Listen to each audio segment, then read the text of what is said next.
Hello friends, अस्सलाम वालेकुम वरहमतुल्लाहि वबरकातुहू। कैसे आप सब लोग? मैं बिल्कुल ठीक ठाक। आप सबकी दुआएं मेरे साथ और मेरी आप सबके साथ। तो जी फ्रेंड्स, यहाँ पे कल रात को मलीहा आई हुई थी और मैंने ये एक छोटा सा क्लिप बनाया था। बेला के साथ खेल रही थी मलीहा। और आप सब बताएं, आप सबका आज का रोज़ा कैसा रहा? मेरा तो आज का रोज़ा काफ़ी मुश्किल था। पता नहीं आज क्या हो गया था, लेकिन आज का रोज़ा काफ़ी मेरा मुश्किल था। और ये नहीं कि स्टार्टिंग में ही मुझे रोज़ा लगा, लेकिन रोज़ा रखने के ठीक 15 मिनट बाद मुझे रोज़ा लग गया था। ठहर जा ज़रा।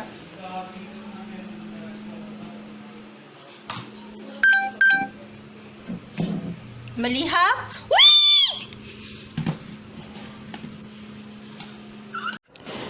तो जी यहाँ पे मलीहा रूम में आ गई थी और मैं उसकी मूवी बनाने के चक्कर में लगी हुई थी। मुझे आइडिया नहीं था कि वो चाय वाला कप पकड़ने लगी है।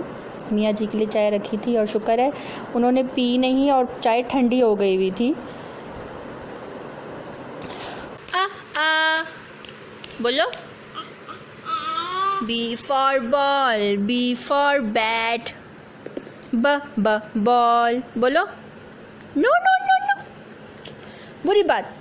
अच्छा बोलो, ब बॉल। अच्छा, open your mouth, open your mouth. हा हा हा। मलीहा,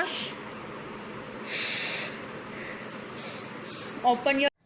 तो यहाँ पे जो है मलीहा मेरे पास थी और जब ये घर पे आ जाती है तो ये तो कहती है कि बस मैंने तो अपनी खाला की जान नहीं छोड़नी। इवन कि मैं किचन में जा रही हूँ तो इशारा कर कर के रोएगी कि मैंने खाला के पास जाना है। वॉशरूम जाऊँगी कहीं कि मैंने साथ जाना है। माशाल्लाह बहुत प्यारी बच्ची है। और बच्चों को वैसे भी प्यार चाहिए होता है, जो प्यार करता है बच्चे उसके पास ही ज़्यादा जाते हैं। और यहाँ पे मैं सहरी का टाइम था और मैं यहाँ पे लस्सी बना रही थी। जब से रमज़ान स्टार्ट हुआ तब से लस्सी नहीं पी। और लस्सी बनाने की रीज़न ये थी कि मम्मा ने रात को मेरी मोस्ट फेवरेट डिश बनाई हुई थी, करेले कीमा। बहुत से लोग करेले नहीं खाते क्योंकि वो कड़वे होते हैं, लेकिन मेरी मम्मा जब करेले बनाती हैं उसमें बिल्कुल भी कड़वाहट नहीं होती। और करेले बहुत मज़े के बने थे। और करेले एक वाहिद सालन है कि मुझे नाश्ते में भी देंगे तो भी मैं खा लूँगी, दोपहर को, रात को, जब भी देंगे मैं खा लूँगी। और अच्छा खासा मैगी करेले का सालन अपनी प्लेट में डाल के खाती हूँ। ये भी नहीं कि बस थोड़ा सा लगा लगा के, नो, मुझे बहुत पसंद है। अभी मेरे मुँह में पानी आ गया, सॉरी। और यहाँ पे मेरी लस्सी जो थी बन के रेडी हो गई थी। मेरे मियाँ जी मेरी हेल्प कर रहे थे और कहते हैं लाओ दो, तुम वीडियो भी बनाती हो और अफ्तारी के टाइम कभी तुम्हारे एक हाथ में कैमरा होता है, एक हाथ में तुम कुकिंग कर रही होती हो। सहरी के टाइम भी ये आज मुझे तुम पे रहम आ गया है। मैंने कहा चलो नेकी और पूछ कर दो मेरी हेल्प थोड़ी सी। और यहाँ पे जी बस मेरी लस्सी भी बन के रेडी होने लगी है। और रात को जो है मेरे मियाँ जी रात को बैठकर मुझे कहते हैं कि स्वीटी दुआ करो लॉकडाउन ख़त्म हो जाए जल्दी से, फिर मैं तुम्हें ना दुबई लेकर जाऊँगा। मैंने कहा मुझे लालच दे रहे हो कि मैं उठते बैठते ये दुआ करो लॉकडाउन ख़त्म हो जाए, लॉकडाउन ख़त्म हो जाए, मुझे दुबई जाना है, दुबई जाना है। कहते नहीं, मैं सच्ची कह रहा हूँ, 15 डेज़ के लिए जो है ना दुबई चलेंगे, तो दुआ करो बस लॉकडाउन ख़त्म हो जाए। मैंने कहा जी चलो ठीक है। पास मेरा भाई बैठा था, कहता है ये बात व्लॉग में ज़रूर बताना ताकि सब लोग गवाह हो जाएं। और जो है ये भाई ने अगर तुम्हें ना भी लेकर जाना हो ना तो सबके बार बार कहने पे तुम्हें फिर दुबई ले जाएंगे। तो खैर, जो किस्मत में हुआ वही होगा। आप सबकी दुआ चाहिए बस। मैं भी इसी बहाने दुबई देख लूँगी दुबई देख लूँगी मैं भी इसी बहाने। और यहाँ पे फ्रेंड्स, आज मैं सुबह एक वीडियो देख रही थी कि एक बिल्ली है वो अपने मुंह में बच्चा डालकर लेकर जा रही है, हॉस्पिटल लेकर आई है। और उसने आके से हॉस्पिटल में से बच्चा जो है ज़मीन पर रख दिया और कहा है, यानी कि कहा नहीं है, सॉरी। और जो डॉक्टर्स हैं, डॉक्टर्स ने देखा कि बिल्ली अपने मुँह में बच्चा लेकर आई है और उन्होंने जो है वो बिल्ली का बच्चा पकड़ा है और उसका मुआयना कर रहे हैं कि इसको प्रॉब्लम क्या है जो ये बिल्ली लेकर आई है अपना बच्चा। तो वो देखकर इतनी हैरानगी हुई कि उस बिल्ली को कैसे सेंस थी कि ये हॉस्पिटल है, यहाँ पे इलाज होता है मरीज़ों का, और उसके बच्चे को भी प्रॉब्लम थी जो वो अपने मुंह में डालकर वहाँ पे लेकर आई, और इतनी मासूमियत से डॉक्टर्स को देख रही है कि मेरे बच्चे का ये इलाज करने लगे हैं। तो बहुत बहुत प्यारी वीडियो थी, आजकल काफ़ी वायरल हुई हुई है। मैंने ये आज सुबह ही देखी, सोचा आप सबको भी मैं बताऊं। अगर किसी ने देखी है तो मुझे ज़रूर बताइएगा कि आपने भी ये वीडियो देखी है। यहाँ पे मैं अपने हस्बैंड के लिए अपने लिए पराठा बना रही हूँ। मम्मा बनाती हैं दूसरे पराठे और मैं ये रेडीमेड पराठा खाती हूँ। मेरे हस्बैंड भी यही खाते हैं। ये इतना हैवी नहीं होता, लेकिन ये खाने का मुझे रमज़ान में बहुत मज़ा आता है। कल एक्चुअली हुआ ये कि मेरी कुछ मेडिसिन्स हैं जो कि मैं अफ्तारी के बाद खाती हूँ, और कल मैंने सोचा कि क्यों ना मैं ये मेडिसिन्स सहरी में खा लूँ। एक तो मैंने नमक वाली लस्सी बनाई थी, ऊपर से करेले थे, करेले खाए मैंने। फिर ये नमक वाली लस्सी थी, और वो मेडिसिन्स भी कोई 1 2 नीचे कोई 4 5 मेडिसिन्स थी जो कि मैंने खाई। और नमाज़ पढ़ने के बाद एकदम जो मुझे प्यास लगी, उफ़ अल्लाह, मेरी इतनी बुरी हालत, मैं कहूँ या अल्लाह टाइम थोड़ा सा पीछे जाए, मैं 2 गिलास पानी की और पी लूँ। फिर मैंने कहा स्वीटी अब तू सो जा, जैसे तैसे भी तुझे नींद आ रही है, अब तू सोने की कर, अब तू सो जा। नींद ना आए, मुझे इतनी घबराहट हो, और सुबह का टाइम था। फिर मैं ये बाहर आ गई, मैंने कहा थोड़ी फ्रेश हवा लूँ, क्या पता मेरी प्यास बुझ जाए, लेकिन बहुत बुरी हालत हो गई थी। और वो मेडिसिन की वजह से ही हुई थी, क्योंकि वो मेडिसिन बहुत हैवी है। और कल एक मेडिसिन खाते खाते मेरे गले में भी अटक गई थी, जिसकी वजह से ना मेरा गला अभी भी दर्द कर रहा है। वो मेडिसिन बहुत बहुत बड़े साइज़ की है। तो यहाँ पे मैं वॉक कर रही थी और मेरे हस्बैंड ने बोला कि अब तुम अंदर आ जाओ, इससे पहले कि तुम्हें और रोज़ा लगने लग जाए। और फिर मैं आके सो गई, पता ही नहीं लगा। काफ़ी तेज़ बारिश स्टार्ट हो गई थी सुबह के टाइम भी। और फिर जब मैं दोपहर को उठी तो शावर लेना था, कपड़े वगैरह प्रेस कर रही थी अपने। और इस दुनिया का सबसे बुरा काम मुझे लगता है कपड़े प्रेस करना। मैं कहती हूँ अल्लाह झूठ ही हो जाए कि मुझे अपने कपड़े प्रेस करने हो। वैसे तो ससुराल में जो है कामवाली करती थी, वही कपड़े वॉश करती थी, वही प्रेस करती थी। वॉश के टाइम मैं पास खड़ी होती थी, क्योंकि मुझे पता होता था कि कौन से कपड़े पहले वॉश कराने हैं, कौन से बाद में करवाने हैं, कौन से कलर वाले और कितना सर्फ डालना है। तो प्रेस वगैरह फिर वो करती थी। यहाँ पे जो मम्मा की है वो बाकियों के करती है, लेकिन ये नहीं कि मेरे नहीं करती, लेकिन मैंने ही कहा है कि मैं अपने खुद करूँगी। तो यहाँ मैं अपने कपड़े खुद कर रही थी। वैसे जब वो आती है तो मैं उससे अपने कपड़े प्रेस करवा के हैंग करवा लेती हूँ।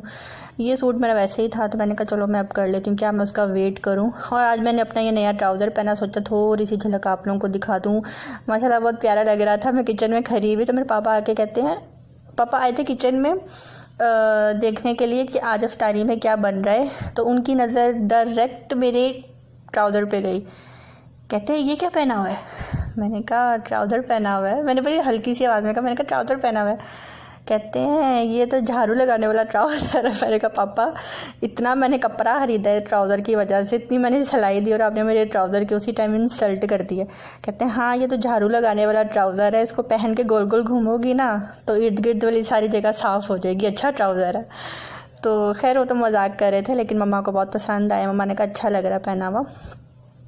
और यहाँ पे जी 5 बजे फिर मैं किचन में आ गई थी। और आज अफ्तारी में यही रोल थे, छोटी समोसियाँ थी, पकौड़े थे, और वही रवायती जो हमारे घर में दही भल्ले होने हैं वो दही पकौड़ियाँ वो थी। और खाने में आज मम्मा ने कुछ नहीं बनाया, क्योंकि करेले कीमा भी पड़ा था और काफ़ी ज़्यादा सालन मौजूद थे पहले से। तो मम्मा ने मुझे कहा कि तुम ऐसा करो चिकन बना लो भाइयों के लिए और अपने मियाँ के लिए। तो मियाँ ने मेरे पास से बोला कि नहीं आंटी आप रहने दें, आज हम बाहर से मंगवा के खाएंगे। तो अभी मेरे मियाँ जी ने ऑर्डर किया हुआ है, मैं अभी वॉइस ओवर कर रही हूँ और जैसे ही कंप्लीट होगा मैं यूट्यूब पे डाल दूँगी। यहाँ पे मेरे यहाँ पे रोल जो थे फ्राई हो गए थे। और रोज़ एक जैसे व्लॉग डाल डाल के ना ट्रस्ट में अब मैं ना बहुत बोर हो गई हूँ। समझ नहीं आ रही कि न्यू क्या दिखाऊँ। ना मैं घर से बाहर जा रही हूँ, ना कोई आ रहा है, ना कोई न्यू एंटरटेनमेंट है। लाइफ का ना कसम से दिवाला निकल गया है, बिल्कुल मज़ा नहीं आ रहा। इतनी घबराहट हो रही है और समझ से बाहर है। और रूटीन ऐसी बन गई है जैसे फिक्स हर काम अपने टाइम पे करना है। सो के उठना है, नमाज़ पढ़नी है, सो जाना। सो के उठना है, नमाज़ पढ़नी है, अपने रूम की थोड़ी सी सफाई करनी है, लाइक बेडशीट चेंज करनी है या झाड़नी है, छोटा छोटा सामान उठाना है और नमाज़ पढ़नी है। फिर जी कुरान मजीद पढ़ना है। उसके बाद जब 5 बज गए तो किचन में चले जाते हैं। किचन में चली गई हूँ, अफ्तारी बनाई है, अफ्तारी करके फ़ौरन नमाज़ पढ़ी है। फिर मैंने कुरान मजीद पढ़ लिया और कुरान मजीद पढ़ने के बाद फिर आकर बैठी हूँ और फिर जी चाय, सबको चाय पीनी है, चाय बनाई है। उसके बाद फिर खाना तो हर कोई खाता नहीं, लेकिन मम्मा खाना बना लेती हैं, वो हम सहरी में ही खाते हैं। अफ्तारी हैवी हो जाती है और उसके बाद क्या होता है कि हिम्मत नहीं होती फिर बैठने की, और नींद आ भी रही होती है, दिल कर भी रहा होता है सोने को, लेकिन बिल्कुल नहीं सोया जाता। बस बंदा आंखें बंद करके दिल करता है लेट जाए आराम से। बस इस तरह की रूटीन अजीब सी हो गई है। बहुत मुश्किल टाइम निकलता है वीडियोस बनाने का भी, व्लॉग बनाने का भी। और बस दुआ करें जल्दी से ये लॉकडाउन ख़त्म हो जाए, एकदम मैं दुबई चली जाऊं। और दूसरा मैं थोड़ा घूम फिर लूँ। अब मुझे ना होम सिकनेस स्टार्ट होने लग गई है थोड़ी थोड़ी। तो यहाँ पे मम्मा ने जो है रात को सेवियाँ बनाई थी, बहुत दिल कर रहा था खाने पे और बहुत बहुत मज़े की थी, काफ़ी टाइम बाद खाई। अपने ससुराल में तो अक्सर मैं ये इसका नाश्ता करती थी और मेरी भाभी भी बनाया करती थी, बहुत मज़ा आता था ये खाने का। मेरी सास भी बहुत अच्छी बनाती हैं। तो अब यहाँ पे मेरा व्लॉग थोड़ी देर में गाइस ख़त्म होने वाला है। आज मेरे पास इतनी बातें करने को नहीं थी तो जी फ्रेंड्स, यहाँ पे व्लॉग ख़त्म हो गया था। मैंने दोबारा से जो है यहाँ पे क्लिप ऐड किया है और मैंने आपसे ये पूछना था कि पता नहीं मेरे मोबाइल का रिज़ल्ट अच्छा है कि नहीं, आप लोग मुझे बताइएगा ठीक आता है कि नहीं। अगर नहीं आता तो मैं कौन सा मोबाइल है जो मैं लूँ जिसका रिज़ल्ट अच्छा हो और मुझे व्लॉग बनाने में प्रॉब्लम भी ना हो। और मुझे ज़रूर आप लोग कमेंट बॉक्स में बताइएगा कि किस मोबाइल का रिज़ल्ट सबसे ज़्यादा अच्छा है। और अब मुझे दीजिए आप सब इजाज़त, अपनी दुआओं में मुझे रखिएगा याद, और व्लॉग अच्छा लगे तो इसको शेयर भी कर देना, ठीक।